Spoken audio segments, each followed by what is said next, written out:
सरगोधा में जायदाद के तनाज़े पर चचा ने बेटों से मिलकर भाभी और 2 भतीजों को कत्ल कर दिया।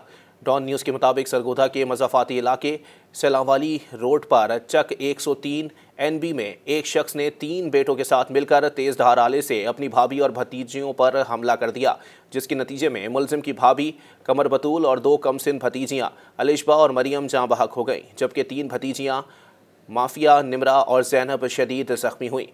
मुलजिमान वारदात के बाद फरार हो गए। इत्तला मिलने पर सदर पुलिस मौके पर पहुंची और लाशों और ज़ख्मी ख़वातीन को अस्पताल मुंतकिल किया। वज़ीर आला पंजाब ने वाक़ये का नोटिस लेते हुए तफसीली रिपोर्ट तलब कर ली और ज़ख्मियों को बेहतरीन तिब्बी इमदाद फराहम करने का हुक्म दिया।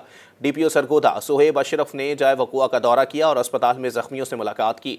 DPO ने ज़ख्मी ख़वातीन को इंसाफ की फराहमी की यकीन दहानी करवाई।